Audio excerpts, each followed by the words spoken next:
Big boy, What up, what Joe? was you thinking when you heard that record for the first time? California, Tupac Shakur, and Dr. Dre. Man, as many years as it's been since that record came out, you get that same feeling. You know what's crazy, Joe, is when I first heard the rumblings of that, and when I first got my hands on that, I knew that we were holding on to something special. Not special because we were going to lose Pac, not the way hip hop was going to go. It was just it felt like an anthem, not just for the West Coast, bro. The West Coast, it was ours, but it was an anthem as I traveled around the world that represented the West Coast everywhere. You know, I was in Japan, Joe, and I was going to this club, and literally outside the club, they had the lyrics painted on the wall as a mural. Now, some of the lyrics was fucked up. You know, they should have, you know, I don't know if they had Google or whatever, but just to show you what that felt like, bro, it was amazing. It was one of those things, Joe, where you held on to it because you knew that once you put that shit on, it was over. And I would tour over to Japan with DJ E-Man. And it was all like these West Coast sets because they really love the West Coast over there, right? And so E-Man would, as soon as he hit that California love, and the crowd would go crazy. Then E-Man would go, now let me welcome everybody to the Wild Wild West. Now let me welcome everybody to the Wild Wild, let me welcome. And it was just thunderous, bro. And you still get that same feeling, but nothing matched when we knew that we had something that fucked the world up, Joe. When all this shit was going on, big boy, East Coast, West Coast, tension, Tupac, Suge Knight, and you sitting in it, because you've been the voice of LA for the last 20 over, how many years, big boy? 26 years. 26 fucking years. Yeah, man. You've been the voice. I mean, there's a lot of legends out of LA radio and all that, but you've been, you know, you the one, right? Yes, sir. And so all this shit is going on, and I'm sure you love Biggie, you love Tupac, you love. What are you saying during this thing? Are you hoping for peace? Are you like, do you know this is about to go real bad? Joe, I'm not hoping for peace. I'm praying for peace. You know what I'm saying? And the one thing that I did as far as, you know, being from the West Coast and loving the West Coast, and to love and take care of the West Coast, you also got to look out for the West Coast. You know what I'm saying? So my job, not as a radio person, but my job just as a human being, bro, was to make sure I didn't fan any flames. You know what I'm saying? Like, I was still having the Fat Joes and Busta Rhymes. Everybody would come through, so we knew things was going down. But the same way you didn't encourage any of the bullshit was the same way. Now, people know all day that you represent New York, that you BX. People know all day, every day that I'm from the West Coast. We know that. We don't have to prove that. You know what I'm saying? So to tell you the truth, Joe, man, it was a shitty time for me. You know what I'm saying? Because I love this thing called hip hop. You know what I'm saying? I love the West Coast. I love hip hop culture. You know what I'm saying? And I know that we've had some of the biggest battles, and, you know, men were still living. It's just that with this one, bro, it just felt a little different. So what I did when I got people in, bro, we talked peace, not beating you over the head with peace, but now everybody's into this. Oh, I need the clickbait. I need the clickbait. You know what I'm saying? And this is relative to what you get into. Shout out to Cruz. Cruz is in here. What up, Jay Cruz? I love Cruz. Yo, Cruz, what's up, my brother? I love you, man. Yo, Cruz, your Instagram's private? Like, I'm trying to get in touch with Cruz. His Instagram is private. Man. I don't know what he hiding from? Thinking. What he hiding from? That's the question. You know, what are you hiding from? What are you hiding from? Are you still in fraternity leave, Cruz? So basically what you're saying by not fanning the flames is the reason why Fat Joe got into doing the podcast or whatever have you is because a lot of our media have caused the beefs and, well, not caused it, but have amplified it, you know? And so even with these young brothers that are dying every day now, there's certain journalists in hip hop that fan the flames, so to say, and get more hype to it. You know, like they say now, even in the hood, where you say now, yo, why is these young brothers killing each other? And they say, yo, this Instagram is different. Yeah. So before it was like, fuck you. Now it's like, fuck you in front of the whole world. I shit on you. Now you got to do something, right? And so this hip hop media has always, because to me, I'll tell you, Vibe magazine, all those publications played a part in that, amplifying that Biggie and Tupac beef. And now with these young boys, I like Academics. I like him as a person. He's a cool dude, but I understand maybe he don't realize that by fanning the flames on some of these beefs, some of these young boys, they ready to go kill something. And not just calling him out, but just anybody who's into that clickbait, shock and awe. And basically you saying you had no parts of that. Yeah, man. I just chose not to. You know what I'm saying? Not on no punk shit or whatever. It was just real, you know? It was a thing that, you know, I just felt like, you know how you, even with this COVID thing, bro, you got to live with it, but you just want this shit to pass. You know what I'm saying? You want this shit in your rearview mirror. So at one point when it was through my windshield, I'm waiting for this motherfucker to get behind me, not knowing what the actual cost was going to be. You know what I'm saying? Like the cost, the tuition into the school of experience that we paid. And when I say that I'm talking about the brothers that we lost. You know what I'm saying, Joe? You know how many candles you've blown out this year. I know how many candles I've blown out this year.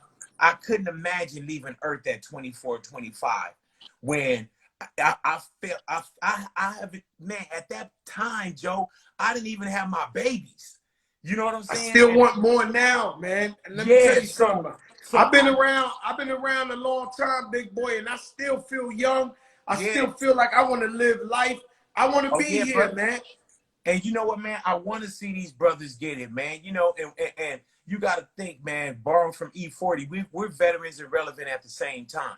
And there's a few of us in the game that get down like this, man. So when I see what's happening right now, bro, I hope and pray gray hair on these brothers. You know what I'm saying? Like I hope and I pray for gray hair, man. I hope and I pray for kids, grandkids, or for more life, bro. You know what I'm saying? It's just big boy. Let me tell you something, man. One thing about LA and this Eva radio station. When I land in LA, I know I'm in LA. Mm-hmm. And they play the LA music like the shit just came out yesterday. I land and hear some DJ Quick. I land and hear some fucking California. I think, you know, that's 20 years ago. Yeah, but man. When I land, the radio stations let it be known we rep our city. You know, and I used to argue all the time with New York radio and be like, yo, our shit don't sound like that. When people land here, it don't sound like I hear this Biggie or Big Pond or Jay-Z early. You know, I got to give it up to you guys for representing your heritage in hip-hop music. But you know what, too, Joe? There'll be some artists, too, from L.A., and rightfully so, that'll beg to differ.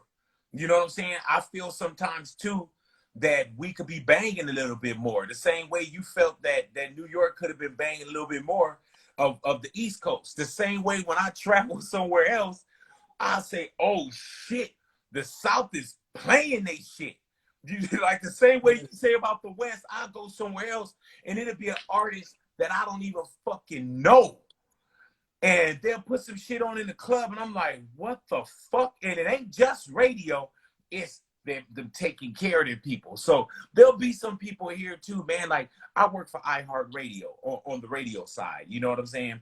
And I'm on a program list. Now we got wiggle room. I'm big boy, that kind of shit. But you know, I'm not adding records and you know, and doing the whole playlist. And like, if I worked at McDonald's, I probably would have served you the Big Mac a different way. But there's a fucking order that I gotta follow that say, you know, 2 all beef patties, special sauce, lettuce, cheese, pickles, onions on a sesame seed bun. You know, I weighed over 500 pounds, so I know that one. But so I do what I can. And I'll be the first one to march the right shit if I can into the station. But right now, man, with homegrown radio, when it comes to like we West Coast DJs anyway, on air personalities, but we got the homegrown show now with fucking Chuck Dizzle and DJ Head, bro. And 2021, we about to beat everybody over the head with making sure that we take care of turf. You know what I'm saying? And you know, DJ Head is straight up connected in a different way. You know, when I see him, I see the whole LA. Like he rep the town for real. Yeah, he's the next great champion, bro. That motherfucker, you know, he one of those people. And I tell him, I say, man, don't ask him if how your records sound, because he'll tell you your baby's ugly. You know what I'm saying? Like, don't bring your baby to DJ Head and take that fucking cover off that baby, because he's gonna say, and if you ask, now he ain't gonna say it, like you, but Rich. if you ask, he gonna tell you your baby's ugly, bro. So don't. Yo, I'm gonna tell you what's crazy, yo, big boy, you so fucking crazy. Yo, Rich playing like that. He be like, yo, somebody post their baby. God bless, man. He be like, damn, why they post that baby like that? That baby. I'm like, yo, what the fuck is wrong with you? You going to hell, motherfucker? Hey, Joe, let me tell you how crazy this is, man. People probably don't know what kind of history we have together. Like, our shit ain't just radio. You know what I'm saying? Like, Joe, you would come to town to LA. Well, let me just tell you, I love you. And I tell the world that I love you on a different level. You're my brother for real. That's different. But go ahead, tell the story. This before I could do a Fat Joe interview. This before I could play a Fat Joe record. You know, I wasn't in radio. You came, we hooked up, bro, when I was just in LA on, you know, some other stuff. You know what I'm saying? Just chilling. You know what I mean? And I remember, man, you would be like, no, fuck them, you know, them vehicles they trying to put us in, and we'd just jump in my Cadillac. And we would roll Los Angeles in my Cadillac. And you'd be like, man, take me here, take me there. It's like LA fucked with Joe early. You know what I'm saying? Because you always fucked with us. And then when I got on with the Far Side and start bodyguarding the Far Side, right? I remember on the itinerary, we had to go to New York. And my first times going to New York was as a bodyguard with the Far Side. You know what I'm saying? And so the same way you would touch turf here, I was like, man, I got to call, you know, Fat Joe. Joe, you probably don't even remember this shit, bro. But that's when MPVs, were those the vans, like, man. MPV. You put the whole team in different MPV vans. We had nothing to worry about. Man, we rode to this, we rode, do you remember when we rode to that, like, celebrity basketball game? Nah, what happened? What happened, big boy? So we get there and the motherfuckers at capacity, right? And we want to get in. It's Fat Joe, Far Side, and you know, you deep. We got our people with us, and they telling you you can't get in, right? As a crew. And I remember, man, you came up, Joe, and this isn't a remix or none of that shit, bro. This is real shit. You told the police, you know who the fuck I am? You know who the fuck I am? And you wild out. This isn't no remix, bro. You wild out so much. And not crazy shit, but just, hey, look at who I am, Joe, on everything, bro. This ain't a remix. they parted the motherfucking sea, opened the doors, and let every motherfucking into the last head that you said came in. That's Real right. motherfucking talk. Like, I was like, man, who the Now, fuck because you know is why? this Fat You Joe know why? motherfucker out here? I'm gonna shout out my brother OG Muggs, Inglewood. And the rules is when you show somebody around your town, that's on you. That's on you. So like, if I say, yo, I'm gonna take you and show you how, if a motherfucker scratched you or breathed on you and you went back to LA, motherfuckers be like, who you with, big boy? You're like, yo, I thought Joe had the power. He ain't have it. And that's where a lot of people could get it confused. You could be hanging out with a person, but that person needs to know that your safety is in their hands. And that's just the way I've always done it with my homies from the West Coast, from all over. Whenever they say, yo, Joe, what's up? Now it's my turn. I came back from LA safe, without a scratch, without nothing. When you come to my town, that shit got to be laid out. That's just the way it is. You did that, man. And I thought you had us, but after that, I knew you had us because you had us from front door to front door. You know what I'm saying? Like, as soon as we got out, boom, we were good. And it just made you feel a little bit better. It made you feel like, yo, I'm with a real one. Oh yeah. Anything, that, bro. He got us. And I wasn't radio. You know what I'm saying? I was just, I was on a different cloth at the time. You know what I'm saying? And let me ask you a question, big boy. Was you off limits to any of the bullshit? Like, you got some serious characters in LA. You know, and I know, just being DJ Khaled's brother, how many killers and whatever you want to name was coming up to him saying, yo, play my artist record. If you don't play his record, was you ever was you ever approached funny style, like a Suge Knight? Hey, man, I never got leaned on. Never. And there ain't no one that can come and say, no, man, we leaned on Big Boy. You know what I'm saying? We had because my thing is this, man. For one, I'm highly respected, God willing. I think I earned that, and I'm highly protected. And I'm not only highly protected by people that's looking out, you know what I'm saying? Like, I was always going to, God willing, I was always going to make it home.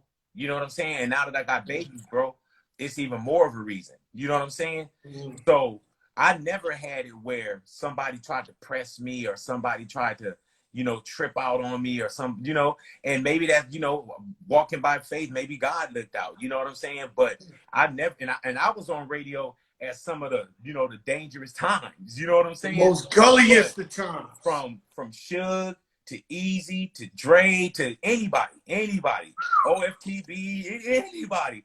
It was always love, man, because I think also is I didn't promise you nothing. You know what I'm saying? Because if I promise you something, I got to make good on what I say. So I remember, and this is a real get down, man. And I don't think I've shared this story publicly. There's people. I want to hear it. That's what we call a Jopra moment. This is a Jopra moment. So let me give you a Jopra moment, bro. So I'm working at Power 106, and I'm doing the night show. And the night show, we had Rap Attack. And Rap Attack, of course, different markets do it. We didn't own it. It was, you put one record up and you put it up against the champion, and the champion either win or you knock the champion out, right? So I get somebody buzz the back door. All right, somebody one of my partners, DJ Ray, Sean Wan, somebody answered the door. They came back. They said, hey, somebody from Ruthless Records is here for Eazy-E. And I'm like, oh, okay, what's happening? They said, Eazy-E sent you something. So I'm like, all right, well, such and such dude come in. Now, I don't remember who the dude was, but I know that it came from Eazy. And so it was a bag. And in the bag, it had money in the bag. You know what I'm saying? So I looked in the bag, and, I didn't know bread back then, like, what the stacks look like. So now it was probably 25 racks, 30 racks, something like that. It could have been less if I looked in. It could have been more if I would have separated. So he was like, man, you know, Ruthless. And it probably wasn't from Easy, but it was Easy E Ruthless. You know what I'm saying? And so they was like, you know, we got this record, so on and so forth. And now I'm in a position where I can pick the record to be played. You know what I'm saying? I could take this money and put that record up. And we did the votes where we were like, oh, you know, so who you want, Easy E, all right, you know. So anyway, we get the record off, and I told you, I said, you know what, man, I don't need this. You know what I'm saying? I needed it because I was broke as a motherfucker, but I don't need it for the record. I said, you know what, man, one day this week we just see what it do. You know what I'm saying? So I put the record in, and it won on its own. But I didn't have to worry about, for one, anything that you do, and not just for Ruthless or whoever, sometimes anything you do, Joe, it's not going to be enough. I don't know when the tally ends. You know what I'm saying? So I can't say, oh, give me the money, give me this, give me that. So it was easier for me, which is a great decision to even a young dude at that time, to not take it and let the record breathe on itself. I don't remember what the record was, but the record ended up going, I think, a week or two. I think we retired the record because you had 2 weeks. But that was also in good conscience, where no one could look and say, oh, man, yeah, Big, you know, he's on the Olas, the plug Olas, the pay Olas, the this. Or, yeah, get that Big because we hit him with a stack. Like, I don't have a dirty reputation on taking your money. You know what I'm saying? Because I lived a lot before radio. You know what I'm saying? So I know the mindset, I know the ownership, I know about giving a motherfucker a bigger piece at a smaller price, or giving it to them for free, hooking their ass, and now they gonna come back. You know what I'm saying? So I know about the game. So I was like, nah, I'm straight. You know what I'm saying? I'm straight. And there wasn't no disrespect to Ruthless. They just thought that's how they had to get down. And I didn't accept it, but the record, you know, flew anyway. The record blew up anyway. Yeah, man. You know what I'm saying? And your Wi-Fi is bugging out a little, though. Your Wi-Fi bugging out a little. You're not as clear, you know, as you was. I don't know if we could do anything about it. If not, we keep going. Big boy, you was the king of Power 106. Then you moved up, you clear again. You moved over. Yeah. What was that like, and how was you approached? Because it almost like you was the logo. You were the logo of Power 106, and then you made the move. How did that happen? How did you feel? Was it a hard decision, or was it just like, yo, I got to do what I got to do? Both.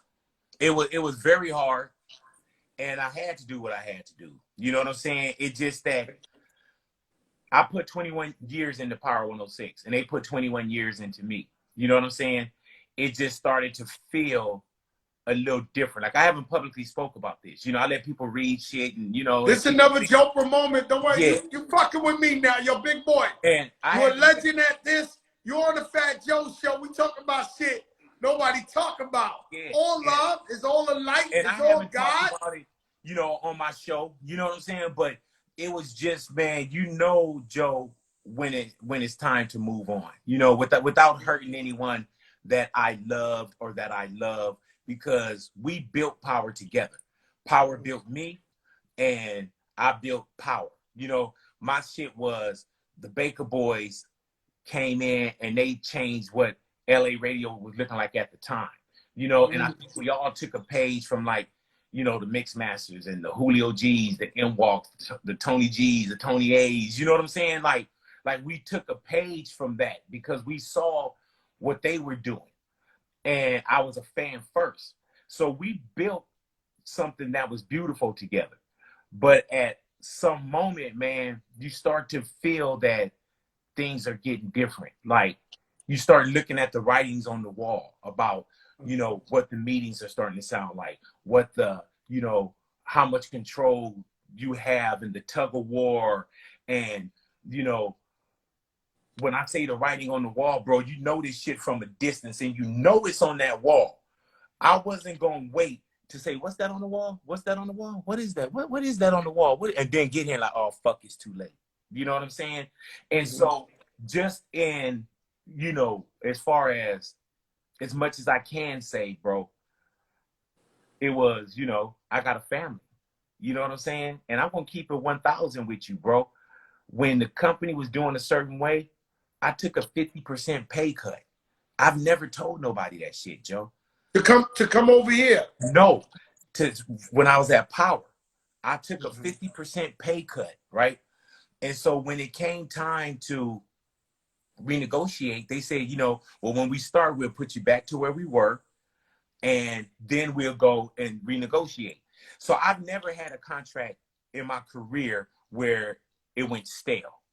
But now, Joe, I'm not getting any contract. I'm not seeing anything. Then one day they come to me and they say, hey, this is the offer. I didn't even look at it. I got in my car. I was happy because I was telling my wife, okay, I don't know what's going to happen here. It's a motherfucker, bro, to feel a certain way in your own insecurity. They made me feel insecure, bro. You know what I'm saying? And so when I looked at the offer, it wasn't about money. For one, it was still at the half or lower. All right, fine. So now we go through, all this shit, man. And I just realized, bro, without, just jumping from here to there, it was time for me to move on. It was time for me to move on, man. I laid on it. I prayed on it. You know what I'm saying? I asked. It's always been my gift and my curse, being very prideful and being very loyal. Yeah, yeah. And when the writing's on the wall for me as well, when I don't feel appreciated, yeah, I feel like, people ain't appreciating my contribution. And when I'm down with something, I go all out. Like you took a pay cut, you was there, and you hoping like, babe, we got bigger bills, we got kids now, we got to pay schools, we got to this and that, and they not coming correct, right? I recently had a situation where I worked for a company, let's just say, and they called me and told me, Joe, it's COVID, and things are different, it's COVID. So I'm listening and I'm like, cool. I said, listen, and this one of these companies I work with, I love these people to death, right? Yeah, same. And yeah, I love them to death. But I said, listen, usually when I work with a company for a bunch of years and I'm loyal and they get great results, I get a raise. And so I've been working with you for years and everything's been excellent. I cannot take a regression on pay. For that, I got to move on. I just can't do it. I can't take a cut back. I can stay where we at and we can love each other and do whatever, but I cannot go backwards. Like I won't do it. And so they got to figure out how much they appreciate you. Yeah. And my thing is this too, Joe. It just got to a point, bro. Things just felt different. You know what I'm saying? It felt different. So when people say, oh, big move for money, Power ended up matching the money. So why did I leave? You know what I'm saying? If it was just about, the money, they matched it. Why did I leave? The reason why I left, bro, is because shit just started feeling different. I'm a grown motherfucking man first. So either we gonna do this business shit right with respect, or I'm gonna take it personal. And it was time for me to move on, bro. Like the same way, like when the shit happened, Joe, TMZ, everybody called me, bro. I held my mouth. You know what I'm saying? They put my deal in the paper. They talked shit about me. I never talked no shit about Power. I said, man, just let me go do what I have to do. You know what I'm saying? They sued me. They kept my library. All that other shit that went there, I never said it. I've been gone almost 6 years, Joe, and I never told my truth. I said, you know what, man? I got to go over here and build something. And for me to build over here, I can't be looking over here. You know what I'm saying? We had a beautiful relationship. I fuck with so many people at Power, bro.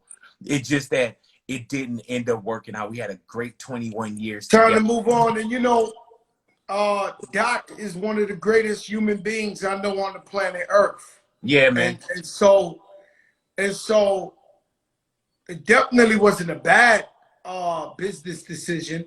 because Doc, you know, he's family and he understands the game and he's for the people and he gonna make sure he got your back. I guess they gotta understand that. I know when I first walked in there and I seen you, felt weird. Yeah. I don't know if you felt weird in the news. But Joe, you gotta think, bro. I was at one station for 26 years. So I didn't know no one in the building except the people that I marched into the building with. I didn't know no other radio company except MS Power 106. So I would literally go on air and I would curl my toes in my shoes to not accidentally say Power 106 because that shit was automatic. Power 106, big boy, that automatic.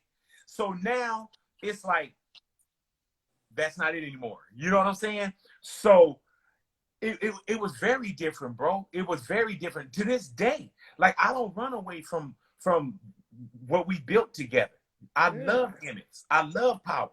But it's part of your history. Yeah, and they gotta love me too. For you not to acknowledge that, you wouldn't acknowledge your legacy. Yeah, and I can go out today and somebody would say, "Oh, Big Boy Power 106." I don't correct them. You know what I'm saying? Like, you know what I'm saying? Like because that's what it's in their heads. I can't tell you to erase that just like that. Big Boy, let me ask you something. You Big Boy because at your biggest weight, how much was you as your at your biggest weight? Man, my surgery weight was your weight. Yeah. Yo, because I don't even know the number. When I got on to get my gastric bypass, they told me lose as much weight as you can. So you know, when you my size, you can lose weight like that. I could drop 20, 30 pounds, Joe, in a week just from water weight and a little bit of movement. So when I got on the scale for my surgery, I was 511 pounds. Joe, I was a size 64, 66 pants. I was in 8X shirt, which is extra, extra, extra, extra, extra, extra, extra, extra large. And I had 10X t-shirts in the closet. 10X. 10. Yes, but I was in 8X t-shirt, 8X shirt, size 64 and 66 pants. So, bro. Big Boy, the question is, you embrace being Big Boy. Your name is even Big Boy. I get to LA, there's 100 billboards, the fucking size of skyscrapers. You naked with flowers in your mouth, butt naked, big fat guy. And out of nowhere, what the fuck? You embraced being big more than anybody in the world. What made you want to go get surgery? You know what, Joe? Let me tell you, man. For one, people could say, oh, man, he was miserable. He was this. How could he be happy? Joe, I was so happy at 500 pounds. It was so happy that I had to be mind fucking myself or something because I could accommodate being 500 pounds. If I needed a suit, you know, you and Pun, you get a tailor. If I needed to fly, I could fly first class. If I needed a car, I had a bigger car. You know what I'm saying? And then I was never the dude where you pulled my shirt up and you talked about my titties and you was like, fat motherfucker, this and that. Like, people would literally roast or bag on motherfuckers and they'd go like this. And then they would hop over me because I was known to punch you in your motherfucking mouth. You know what I'm saying? So I wasn't this punk that you could just say, yo, fat ass, yo, fat motherfucker. No, bro, like, people knew don't talk shit. I was comfortable in my skin. When I went, when you, the billboards that you're talking about, Joe, no one said, hey, you know, we need to get you out there on these billboards. I'm trying to pull one up for you. No one said we need to get you out on these billboards. I did the billboards. Joe, you know how we were, bro. We were in Texas. What did we do, bro? Yo, we was topless, man. We did a whole show topless, man. You know what I'm saying? So we was on some shit. So I celebrated being 500 pounds, man. And then I know, so that's why I'm asking, was there a defining moment? What was it that made you? Now, that's the most classic billboard in the history of LA. Yo, Big Boy. Yo, Big Boy, you got to send me one of them shits, man. Yeah, man. And Yeah, big boy. That was the most classic shit. I mean, that and that's fucking. really me doing the splits right there. Yo, that's crazy, bro. Yo, But you big know boy, what I it is, remember Joe? those billboards. That's Yeah, equal to BMF when you went to Atlanta and said the world's BMF billboards. I mean, like, holy shit, we in BMF land. When I yeah, go to LA, it's billboard, and then you thank God you made the right choice and you had surgery. But yeah. what made you have surgery? You know What what, was the Joe? defining moment?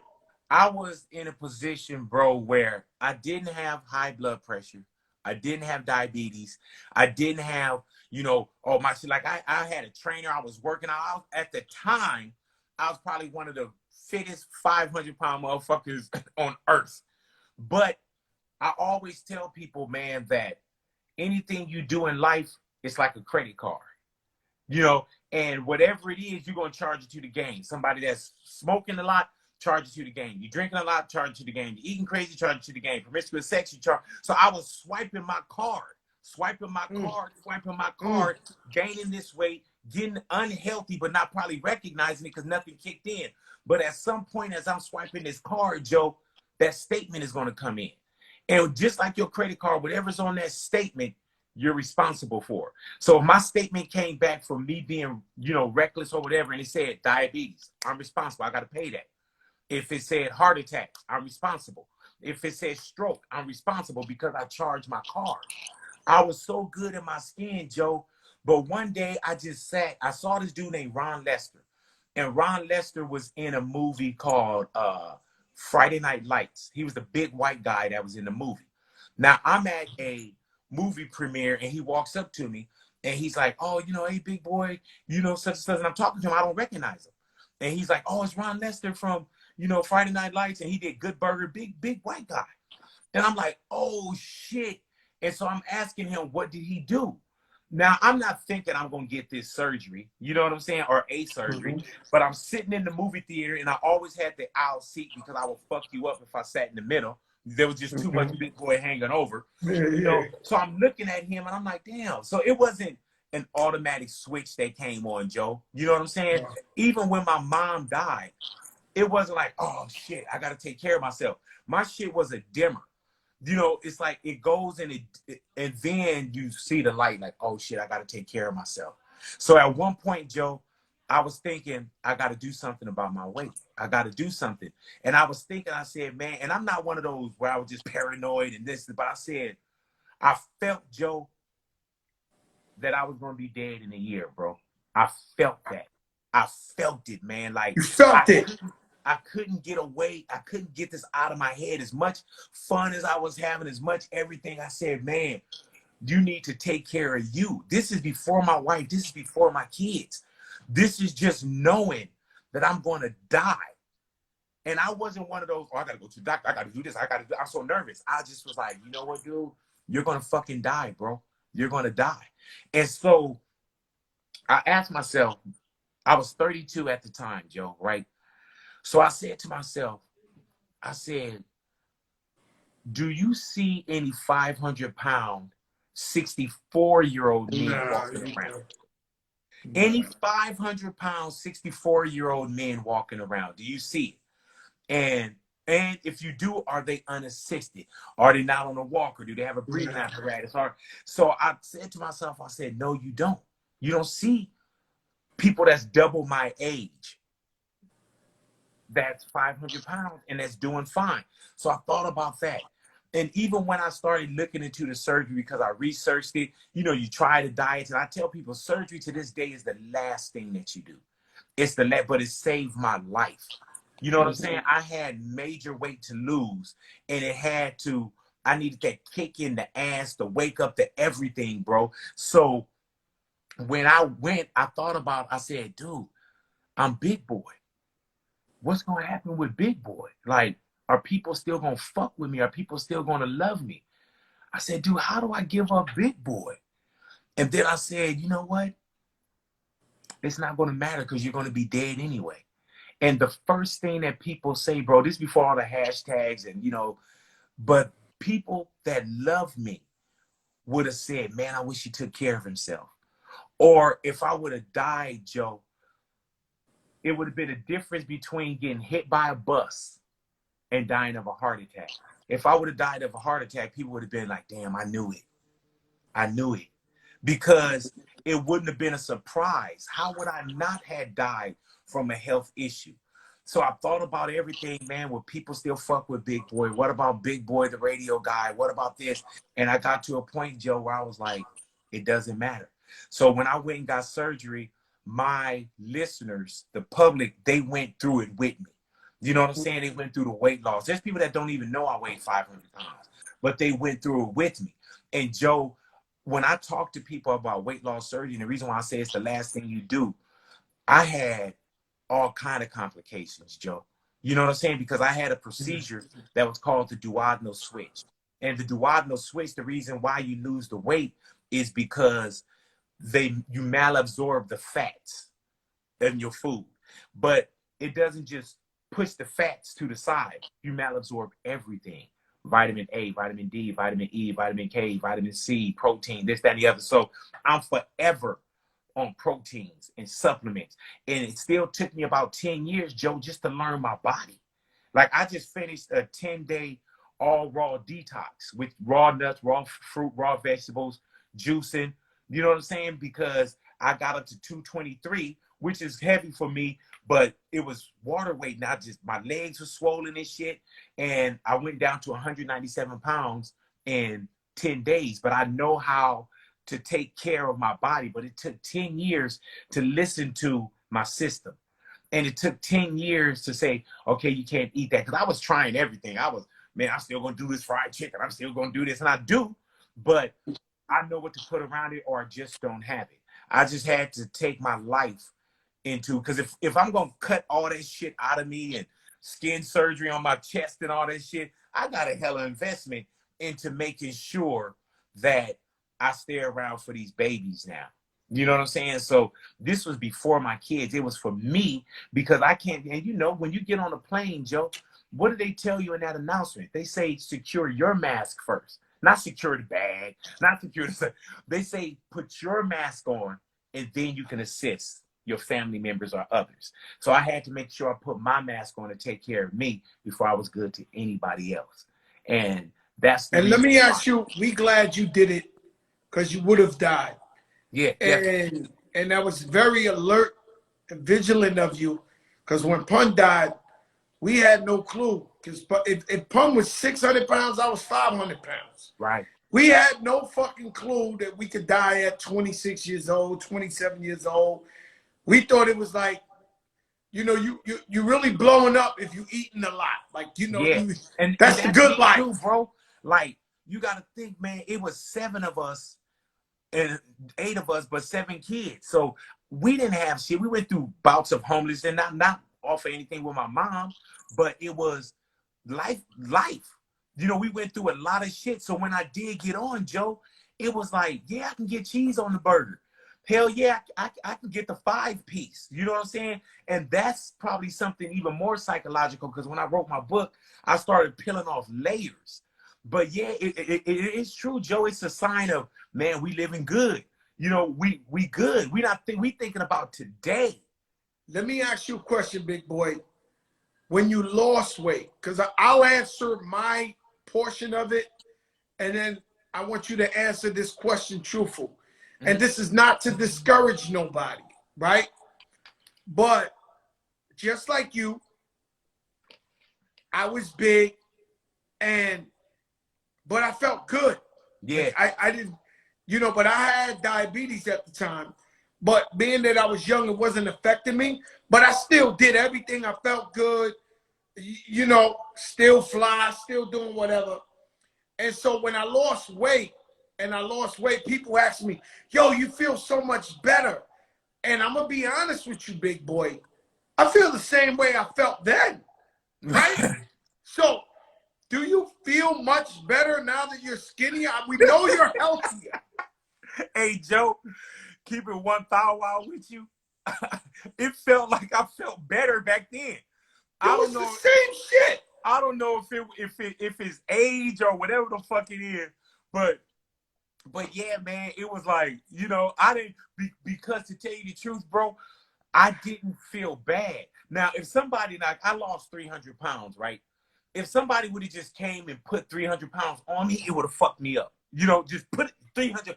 But when I did the 300, you know, I was just gaining weight, just gaining weight, gaining weight, gaining weight, gaining weight, gaining weight. So I didn't feel, I knew I was heavy, but I didn't feel fucking like crazy. You know what I'm saying? Mm-hmm. And so I feel like better. I feel good, but I didn't feel bad. You know what I'm saying? I just knew that my candle's burning anyway. So I'd burn it over here too. You know what I'm saying? It just, Yeah.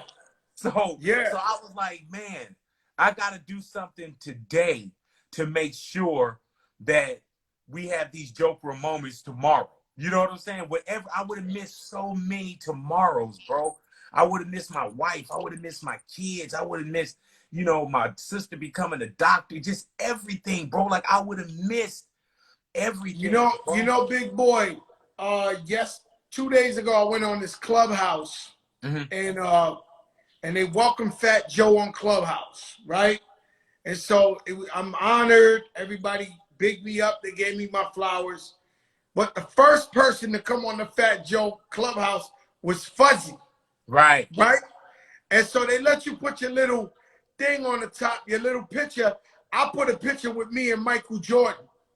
And he said, Joe, look at my picture. I just shitted on yours. And it's Fuzzy with Michael Jackson. Yeah. Tell me about Fuzzy. How many years you know him? How do y'all meet each other? Because it was always Big Boy and Fuzzy. Yeah, man. Fuzz is my, and it sounds so cliche, homie, but Fuzz is my brother from another mother for real. You know what I'm saying? Like, we've been through so much together. You know, my mom passing, his grandmother passing, you know, him having his baby, and then, you know, then I joined the club. We just been through a lot together. But the way that I met Fuzz, man, Fuzz was, his whole life, he was the church boy. You know what I'm saying? Thank God, because he learned values, you know what I'm saying, which is beautiful. But I met Fuzz, I was bodyguarding for the Far Side. Now, Paul Stewart, DJP, is like a branch, you know, he's like a root, and a lot of branches came from Paul Stewart. You know what I'm saying? So the Far Side needed a sound man. Here comes this dude walk in with these thick ass glasses on and damn near a Bobby Brown Gumby cut, you know what I'm saying? And slacks and his shirt tucked in and shit. And we was like, what's your name, homie? He's like, Fuzzy. So we met Fuzz. And Fuzz was just so genuine, man. You know what I'm saying? Like, Fuzz will tell you too, bro, that he'll say, Big, you the first person that put a gun in my hand. You know what I'm saying? Like, but Fuzz is one of those people, bro, that he's a just add water. You know, Fuzz is going to be whatever you need from Fuzz, bro. When I first got hired into radio, and I got an opportunity from Rick Cummings at MS Broadcasting that called me and said, do you want to try radio? And he said, I'll give you $35 an hour, come in for 4 hours. And I was like, shit, bet, I'll be there. You know what I'm saying? He gave me an opportunity. The next morning, he called and said, would you like to try that again? I said, all right, you know, I'll try it. I was just thinking my radio career would be 2 days. And when he called me back, Rick Cummings, and he said, I want to do something crazy here. He said, I want you to do the night show. He said, just go in there, say your name, and remember the station is called Power 103. So I hit Fuzz. I'm like, Fuzz, they want me to do this radio shit. Now, at the time, I'm bodyguarding. I'm on the Lollapalooza tour with the Far Side, but we had some days off during the week. So I was going to turn down radio so I could stay on the road with the Far Side. And so we talked, and I was like, Fuzz, you know what, bro? I think I'm going to try this radio shit and just see what it is. And Fuzz was like, man, shit, do it. You know, so I go get with the Far Side. I said, man, I got this opportunity. They said, well, Big, try it, man. If it doesn't work out, you know, we'll hold your spot. I'm like, all right, bet. You know, and so I get with Fuzz, and I'm like, dude, I want to do this radio shit. What am I going to do every day? So I started writing down shit. Me and Fuzz would just tag team.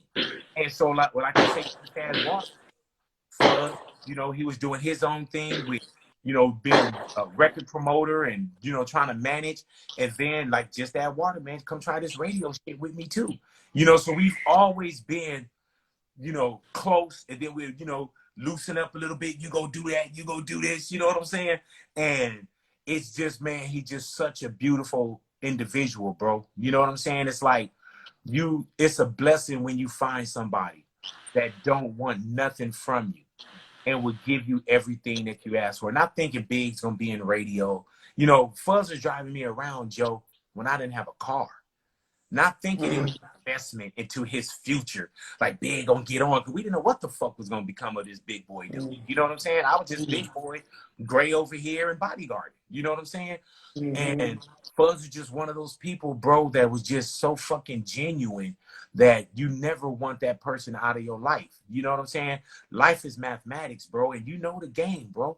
You know, and I tell people, I say, man, when I say life is mathematics, it's like, man, when I did the surgery, whatever, you know, not tripping, not on no bullshit, you want to add years to your life. You know what I'm saying? That's why we do certain things. You want to add years. You want to add wisdom. You want to add whatever it is. That's addition. Then you get into multiply. I want to multiply the bag. I want to multiply my knowledge. I want to multiply this. So I want to multiply that. Then division. How do I divide my radio shit with my family shit and my friends shit? And how do I, so that part is life division. And then there's subtraction. Subtract the bullshit people, subtract the negativity. So as I was going through my life, and as we continue this life of, you know, the part of subtraction, Fuzz is one of those people, bro, that I can never see subtracting out of my life. You know what I'm saying? He's a division. I'm trying to divide this time with him. I'm trying to add years of these gray hairs and our kids growing up. We trying to add that shit, and we trying to multiply. Fuzzy's managing. He's trying to manage his career and multiply his bag, multiply, you know, his wisdom, multiply his spirituality. Like, so that's a brother, man, that I wouldn't trade in. You know what I'm saying? If somebody gave me $1 billion, I would. But I get that. I want to ask you two questions. The second one is harder. The first one right now is, who came up with the big boy? Let me tell you, man. My favorite shit of your whole fucking show, the highlight of my life. When I go in there and you talking, you go, big boy. You know what, man?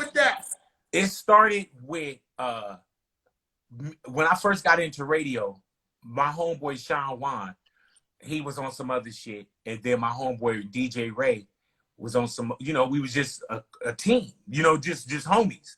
And so when I got into radio, I just told them I didn't know nobody there. So I said, hey, man, just come down and kick it with me. So I have a face that I know, you know what I'm saying? So they would just come down and just kick it, answer the phone, so on and so forth. So then they became part of my show. So when I would come on and go Power 106 Big Boy, they go, big boy. Power 106 Big Boy, big boy. But the big boy, it was this dude when I was about 15, 16 years old. This dude named Andre Duhan. Andre don't even know this shit. I don't even know where Andre is at. But Andre Duhan lived in our complex. And Andre would see me down what we call the fire lane. And when he would see me, he'd go, big boy! And that's where that shit came from. And then what Rick Cummings, my boss at Power, he would call Sean and Ray the Temptations. Because anytime I would go big boy, they go big boy. Big boy, big boy. You know, Power 106 big boy, big boy. You know, big boy, big boy.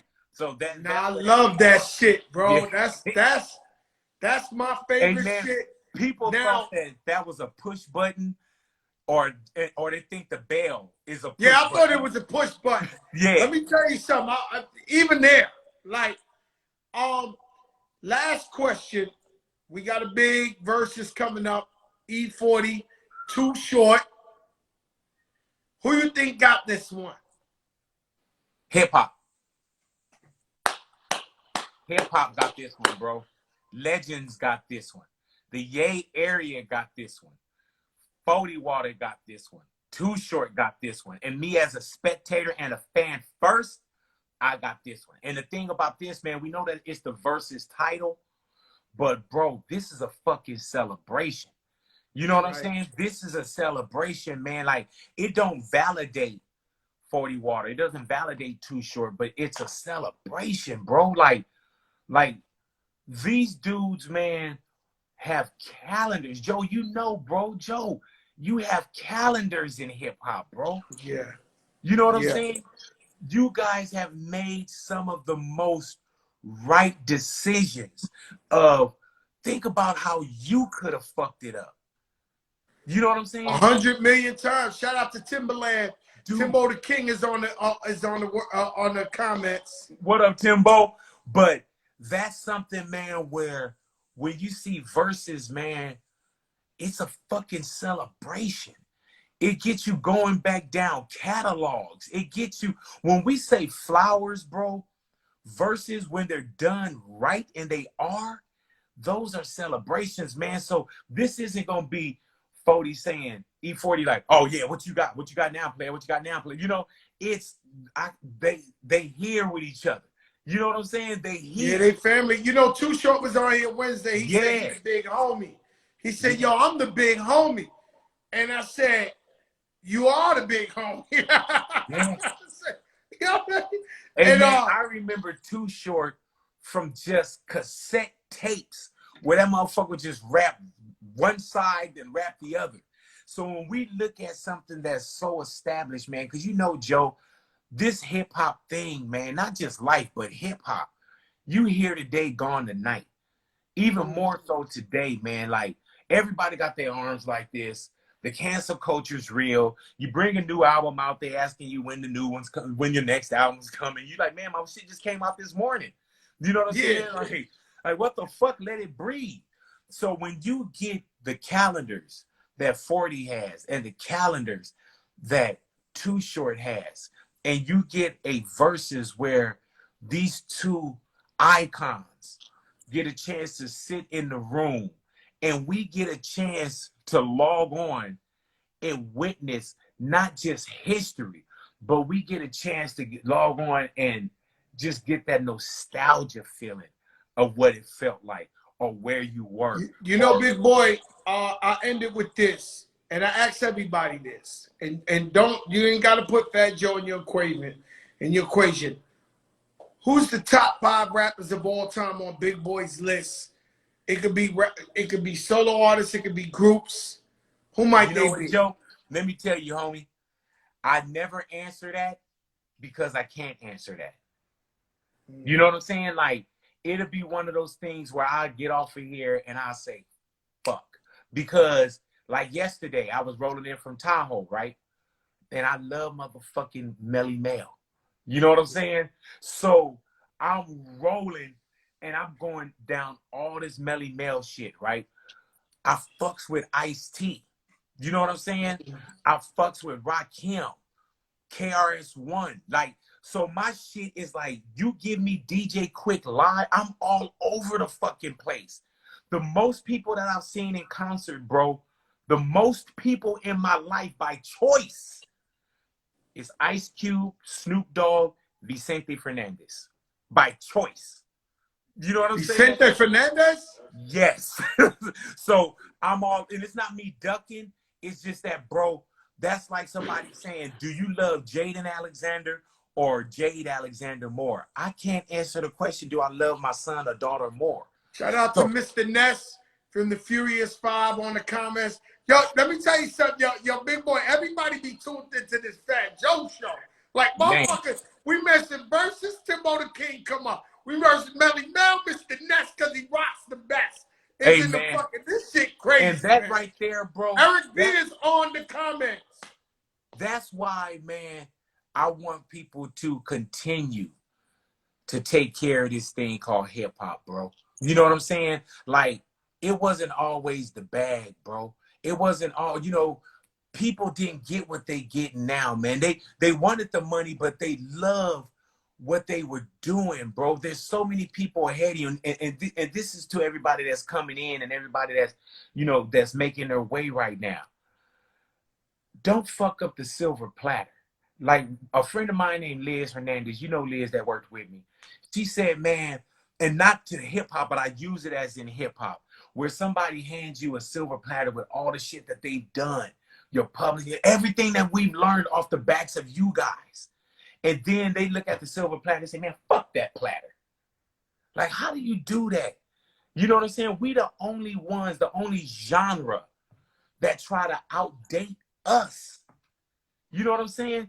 Fucking Rolling Stones are 100 years old. If it wasn't a pandemic, they'd be on the road right now or finishing up. They still giving them free Grammys every fucking year. They find a reason to give them a Grammy. It's not. Yo, the Rolling Stones spotted. Give them a fucking Grammy. So I'm just saying this, man. Let's take care of our own, bro. You know what I'm saying? Find out who the fuck Herc is, bro. Learn about the motherfuckers before you, about the people that the road that you on, bro. People paved that road, and I know, oh, that's an old, you know, whatever, speaking, so on and so forth. The old motherfucker saying that, nah, man, you gotta know where you come from, you know to know where you going. And keep it 1 thou wow. Borrowed that from E40 also. But keep it 1 thou wow, bro. Joe, you remember the new school motherfuckers. That's the old school motherfuckers now. I've had. Well, what happened for me, I say it all the time on the air. I went to one of those, like, how can I be down, or one of them Jack the Rappers, and there was some legends on the panel. Like, I mean legends, right? Like motherfuckers in this comment, right? And somebody had asked one of the legends, yo, what you think about the leaders in the new school? This is when Busta Rhymes and them were just coming out. And one of the legends is like, yo, I don't listen to that shit. Them new boys, that new music, that shit whack. And I was only like 17 in the audience. And I worshiped this guy who said it. And I said, this old motherfucker, he mad as hell. Yeah. He hating. But you know what I told myself was, if I ever become an OG, I will never talk bad about the young cats coming up. Because I know for a fact we're gonna sound like old hating ass niggas. Yeah. And so, and that's and that's how I look at it. So I support them all. Yeah. Whether, you know, hip hop is so, you know, somebody might say to you, yeah, I'm from New York. I never listened to DJ Quick. Let's just say. But DJ Quick, you just said you listened to his whole shit yesterday, right? Yeah, man. Somebody from LA might say, yo, I never listened to Busta Rhymes. You know, just not my thing, right? But that's the beauty of hip hop, is the diversity. We don't all have to love or listen to the same shit, but man, it's this hip hop culture that we can love whatever. I can love, I want a gangster, I can love Gangsta Boo, and I can love Consciousness, Lauryn Hill. Yeah, yeah. You get what I'm saying? You know what? That's the beauty of it. That's what hip hop is too, bro. It's a playlist. You know, the same way I can hear Public Enemy, then I can hear, you know, Joe Ski Love doing the Pee Wee dance and Say Joe. You know what I'm saying? So I've always loved hip hop. That's why I continue to take care of it. And that's why when I see the so-called younger generation, because I've seen the evolutions, you know what I'm saying? But the people that's in the game now, that's why I fucked with them heavy too, because I want them to succeed. You know what I'm saying? You want them, bro. Like, I don't sit and look at somebody like, man, they fucking up the game, because at one point we were fucking up the game. You know what I'm saying? We were, so whatever you were doing, whatever, you know, when motherfuckers were saying, oh, get that West Coast shit out of here, we fucking up the game, they got Jerry curls, what's all these khakis and all that shit. So it was always somebody that felt a certain way. You know what I'm saying? So when I look at what hip hop has become, I love that we see motherfuckers getting paid, because we didn't always see that. We see motherfuckers that got ownership, but we didn't always see that. You know, but also with everything that we have, I do want people to still recognize that there was a lot of work done before. The same way I'm in radio, bro, there was other people in radio that kicked down these fucking doors, man. You know what I'm saying? And I gotta recognize that I look like a fool to come in and say, man, Julio G, what? Greg, man, please, man, it's all about Big Boy. You know, Frankie Crocker, like, I see, you know what I'm saying? Like, I look at Flex and I'm like, man, this motherfucker veteran and relevant at the same time. I look at that shit, man. I look at it, and then I look and at so what happened with about Head and Chuck Dizzle, I also see the next great champs. And I see Yes, that. sir. And what happened with hip hop, with our generation, and we got Eric B on here, we got Mr. Ness on here, all the legends. But what happened with our generation is these record labels were taking young, talented guys that come from they still doing it, disenfranchised neighborhoods, but were talented, use them for what they wanted. When they were done with them, they throw them out in the street. And motherfuckers, I remember motherfuckers being 25 years old on the old school tour. And I was like, yo, you only 25. Like, how you old school?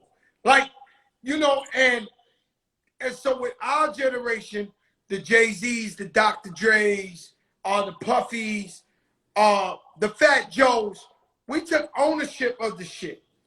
And when the major label said, you know what, we said, fuck that. We going independent. We gonna push our own shit. We ain't gonna lay down. So the label tried that with me when I was about 28 years old. They tried to old school me. And I said, nah, I'll go independent. I'll put out Make It Rain. This shit sold 4 million records. I'm like, yo, bro, you ain't gonna old school me. Like man, you don't fucked up and so even when we was young, this is for the younger viewers. When we was young, and I remember they used to be like, yo, I used to be like, yo, that motherfucker 40 is still rapping? Yeah.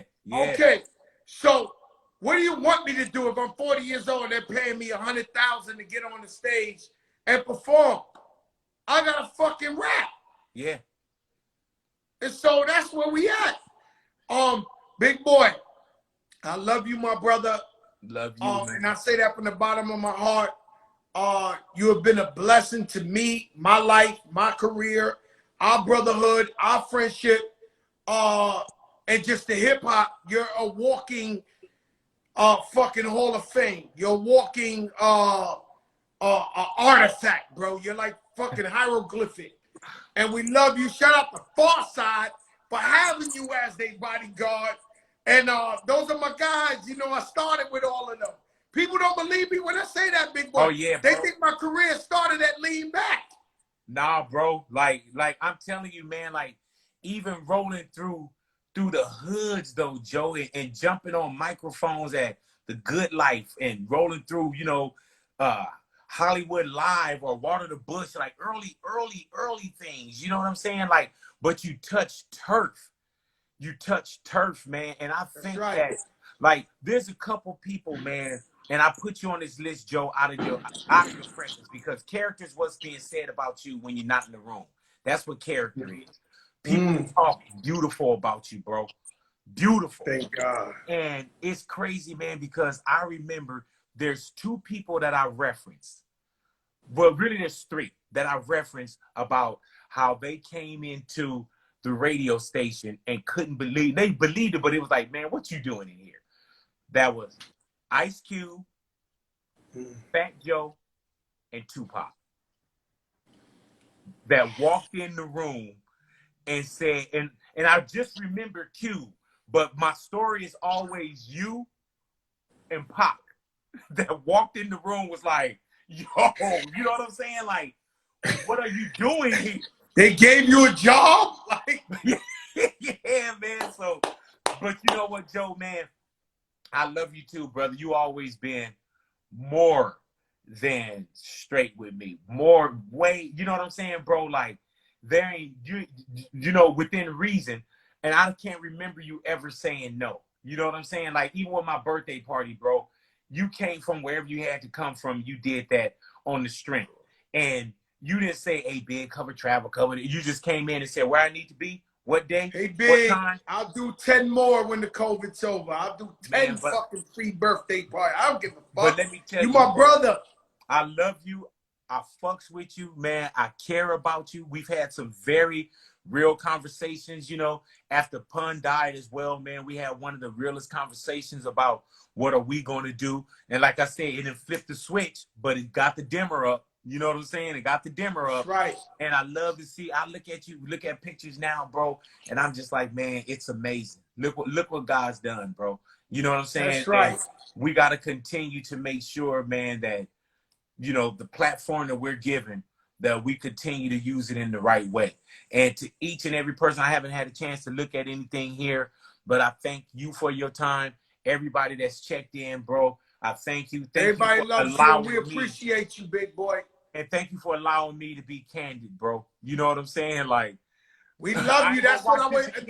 I wanted to get the big boy. You always interviewing everybody. Nobody ever interviewed you. I said, fuck that. I want to get into that big boy shit. Man, but no, thank you, bro.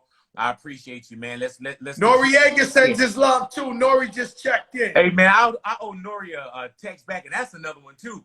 Woo, Nori. Nori, a real one. Hello, you know what I mean? And that's why, man, when I see Nori with what they doing with Drink Champs too, man, it's just so many outlets, bro. You know what I'm saying? And I love the ownership, brother. Yo, you know, big boy, Nori loves this shit. He taking over right now. Yo, Nori, we fucking love Drink Champs. Yeah. He loves this shit. I want to get on there and I don't even drink. You know what I'm saying? Like, I'll come on the Champs part, but man, continue to do what you do, man. I love this platform. Love you, my brother. Man, I've had a chance to learn so much more with you, bro. And even when you would sit with our producer Jason and y'all would do movies and the things that you would watch in the movie, I always knew, man, that there was more. We thought that you gave us so much, but there's always more, man. And I think that you're one of those people, bro, that continue to show us, man, that we could do any fucking thing for as long as we want to, bro. That's right. I love you, big boy. I'll check up with you. Thank you, man. man. My brother. Big boy. Crack. Hello. Big boy. Yo, that was so fucking dope. Shout out to NORE checking in. Eric B. Erica Ford, always on the streets, making sure shit is right out there with the youth. Yeah, that's what I mean when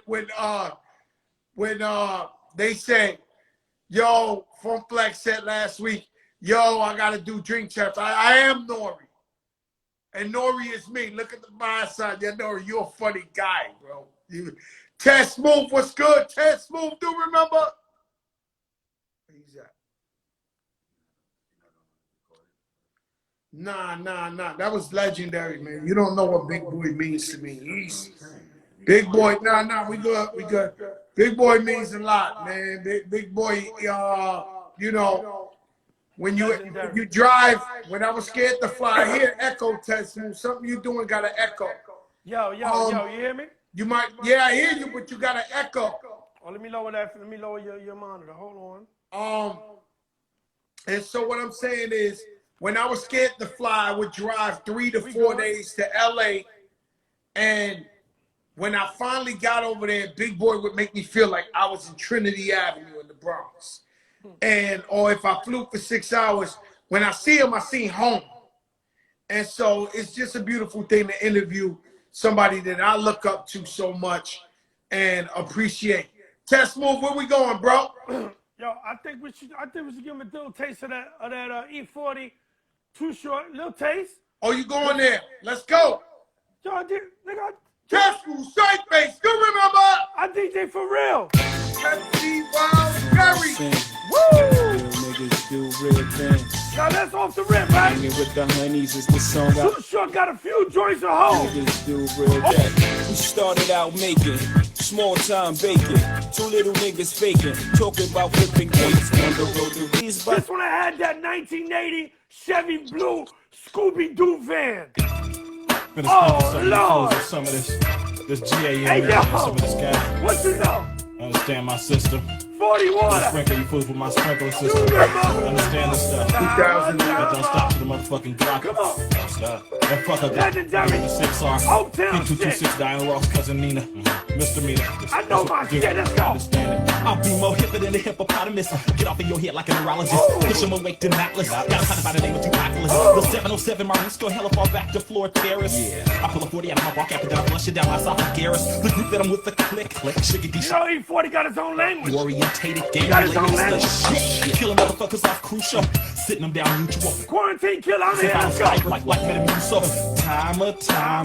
This that shit. party rider. Sprinkle me, sprinkle me, Sprinkle me, man.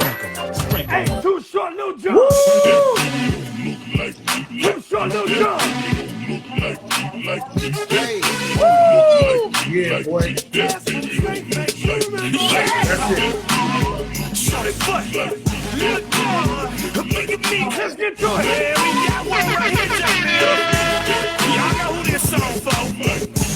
Why you wanna lie on me? They call your son Lil Short, but I don't see it. Oh. We had some good times, yes we did. Where the West Side I at, ain't though? made no kids. Now I'm getting letters in the mail from the state. And if I don't reply or miss a court date, it's automatic. I gotta start making them payments, cause them folks downtown ain't playing. E40, go. Oh. Test on straight face, you remember. E40 Mike Jones is back and forth. Let's go. You know what it is. Right in my club, just in my mind. Hoes on my dick, cause they know I'm the man. Hoes on my dick, cause they know I'm the man. This when you go slide the whip. Y'all know what we're They talking know about. I'm the man. Right in my club, just in my mind. Hoes on my dick, cause they know I'm the man. Then we got a problem, Joe. Cause they know I'm the man. We got a On my problem, dick, Joe. cause they know I'm the man. Too Short, go. Oh.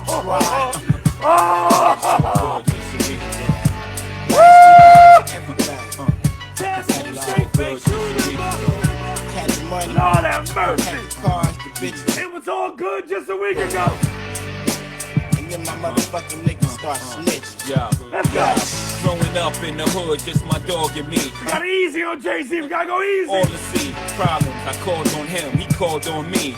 We wasn't quite partners, I hit him off my page. It's on. When you had hella weed to smoke, Yo. and you bought a new home where you can keep the folks. I don't see how this side of you can beat the vote. Oh.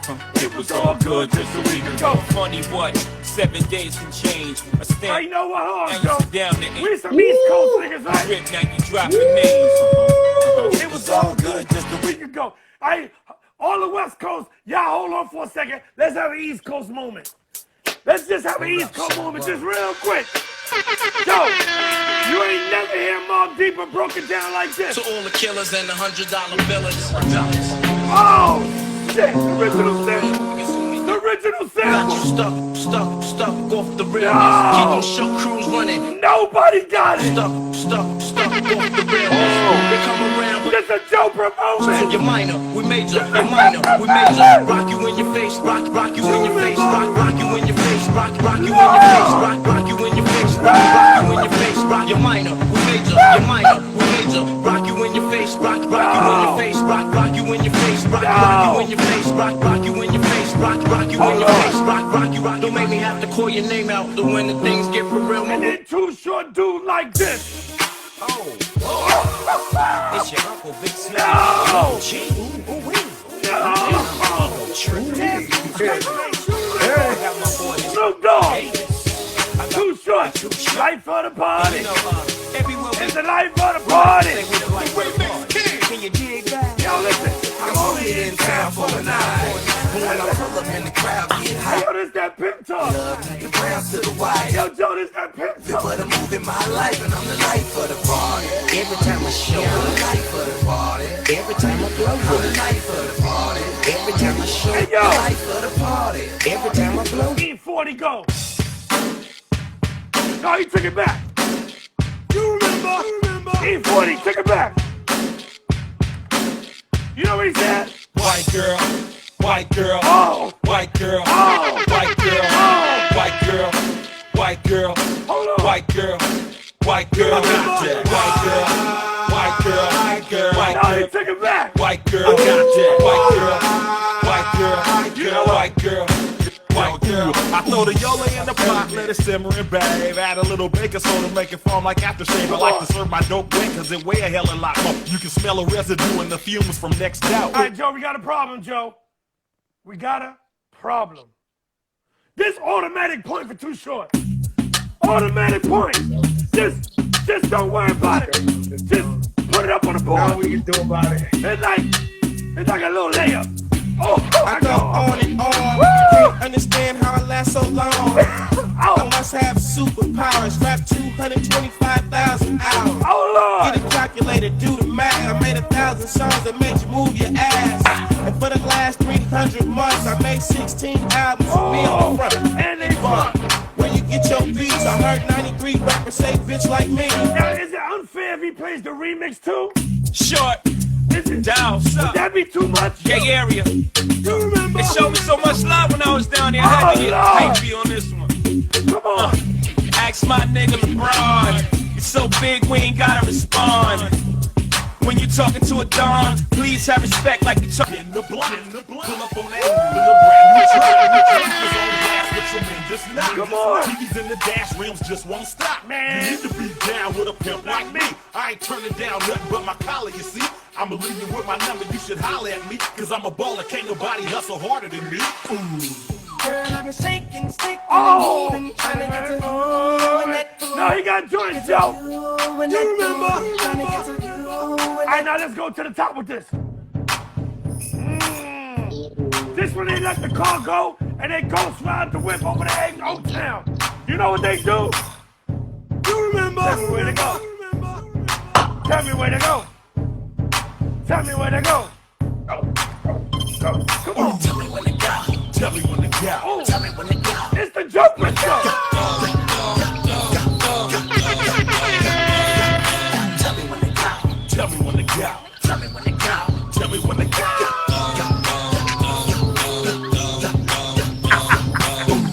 Gotta get a bitch and get my dick sucked. Gotta get a bitch and get my Listen dick to sucked. the response. Gotta get a bitch and get my dick sucked. I gotta get a bitch and get True my dick story. sucked. From the weed house straight to the strip club. Gotta get a bitch and get my dick sucked. I pull heat from the hip, bruh. All I fuck with is gangsters and strippers. Aight, that was cool. That was all right. But let's barbecue and boogaloo. Let's barbecue and boogaloo. Let's, no. So we ain't put it on mode for a minute. We ain't put it on mode for a minute. Yeah, go get some.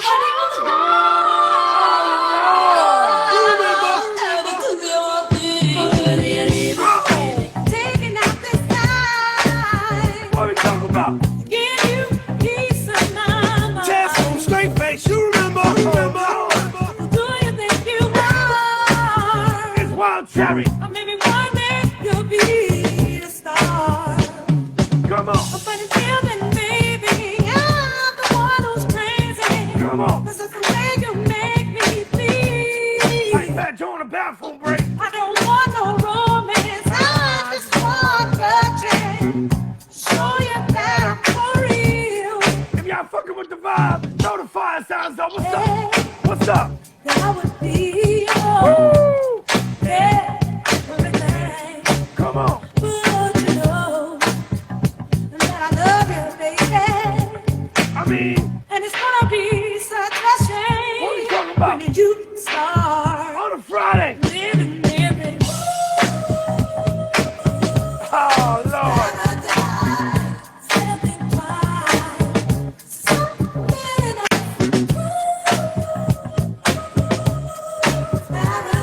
Let me go in a special bag. I like this bag. You got it.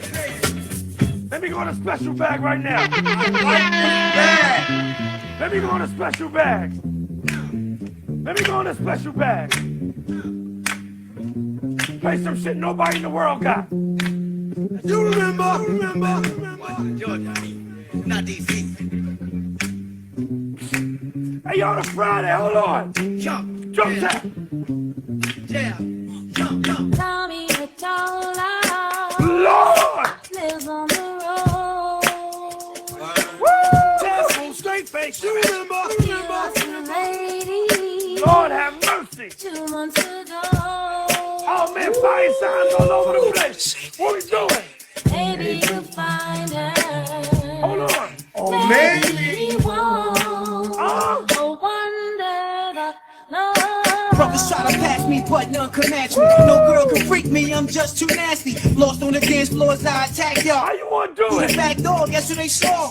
Goldie and those black African ropes. Star-studded low ranges, plus the mural is dope. Airbrush WB, stop. Shake your body, body. And cop a couple of these. She's a hottie, hottie. Apprehension, see. Very upset. You know what? For what? For what? Brooklyn!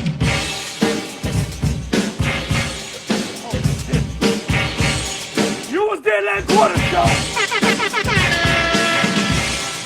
You was there. Hold on. Brace yourself for the awesome and rare. The real, the right, and dynamite is in the atmosphere. As there's a time and place for everything that's under the sun. This is the time and the place that we have some fun. Now take a sec to check the pedigree of the band that's spelled as T-E-T. The rock, Classic shit. right, the R-O-D. You know what, Joe? You know what, Joe? Hold up. I got a Talk to me. request. Because I've been thinking about it and feeling for it all day. Give me a little mini Nice and Smooth set. A mini Greg Nice and Smooth B, Nice and Smooth set. Yo, Joe, you know what? You know what's funny, man? You should remember this because you was at Quasimodo's when Greg Nice, Slick Nick, that was their home.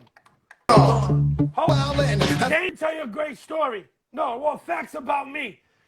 The first club, the first big club that I've ever DJ'd at was the Ritz. Remember the Ritz? 4,000 people. This fresh off of Quasimodo's Border Cafe. You know, it's heating up on the west side on a small spot. You know who was performing that night? House of Pain. Hey, yo! Movers in your town. Hey, Parquet, come remiss me and you, Joe. Like I said, if I don't give a big shout to the awesome two, Special K, Teddy Ted. Teddy Ted was cooking all of this shit. Hey yo, Dizzy Gillespie plays a sax. Me, myself, I love Hey, all yo, the things that bone boom. Yeah, Joe, hold on.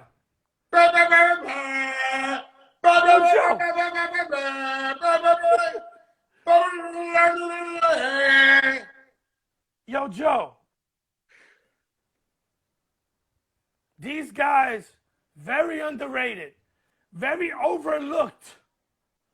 These Nice and Smooth guys. Underrated. Very underrated. overlooked. I'm gonna make it real. Before you good? You good on Nice and Smooth? I'm good on everything. Let me tell you something. You remember? I know I say this freely, but if it wasn't for Greg Nice and Nice and Smooth, there possibly would have never been no Fat Joe. Greg Nice encouraged me so much, like Biz Markie, get better. Greg Nice is one of the first, like, big time artists I met through Lord Finesse and Showbiz. And we was tight and we hung out every day. We would be in Quasimodo's together.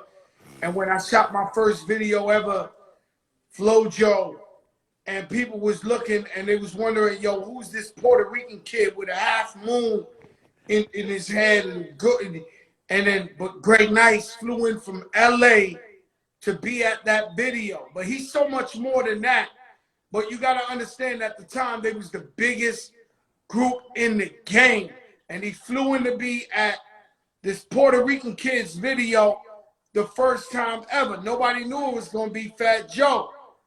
You know what I'm saying? And so many times, they brought me on to perform at their shows. I mean, when you talk about greatest entertainers, you have to talk about Nice and Smooth. The way those guys was fucking destroying clubs, it was out of this fucking world. And then they had the Jeeps with the tops off, with the lights. Remember the lights they had around their Jeeps? They had the Jeeps with the light. They was the first one to have the lights in the neon. The neon, man. And so I owe a great deal to Greg Nice and Smooth B. And I ain't gonna lie to you, they haven't cashed in on it. They got me. They, you know, if they need Fat Joe, they got him. They haven't cashed in on their Fat Joe favor yet. I'm gonna just keep it real. I'm gonna put it out there. I owe those guys too much. Big facts. And if they need me, I'm here. Simple. Big facts. Yo, Ted Smooth, I'd like to thank you. If we don't do this next week, because next week I'm on the limbo of whether I'm gonna get lazy and play holiday shit or keep the show going? I see Chubby Chub on here. Monday I got an artist. Tuesday I got an artist. So let you know, I don't know, but maybe we'll do a 23rd of December. Maybe that's when Ted Smooth will come back. It won't be the Friday, because after the 23rd, I'm gone. But we'll do something like that.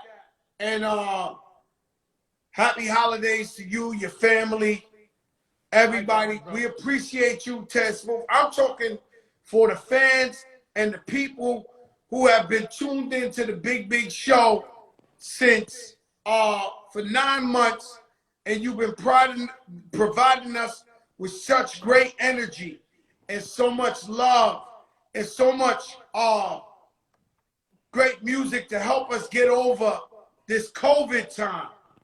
And you volunteer your service. It ain't about a check. It ain't about, it's just about your love for music and your love for the people. And we really, really, really, really, from the bottom of our heart, appreciate DJ Ted Smooth for coming on every Friday. And if you agree with me, everybody throw the fire signs up for Ted Smooth, because we love him and we appreciate him.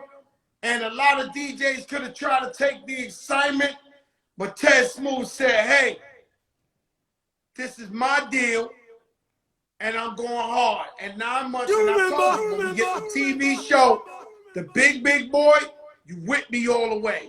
You know that. Oh, boy. 100 talk. All right, I love you, my brother.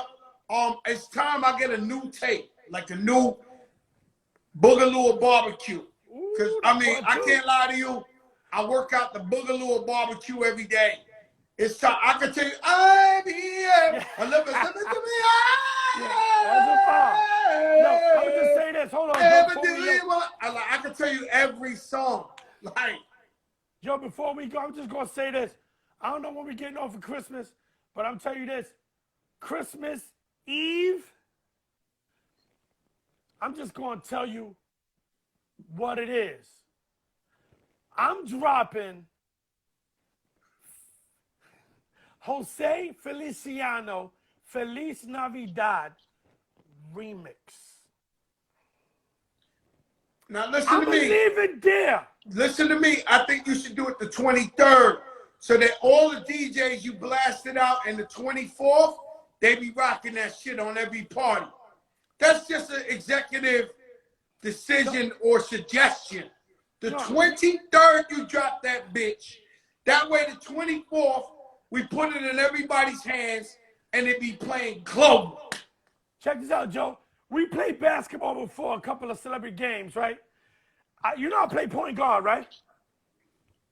Yo, all that was an alley-oop. I threw you the alley-oop, and you laid it down. You already know. 23rd, and blast that bitch. Put that Ted Smooth straight face. Still remember? Yo, love, bro. 100. We love you, my brother. Be good, man. You're ready. Yes, peace.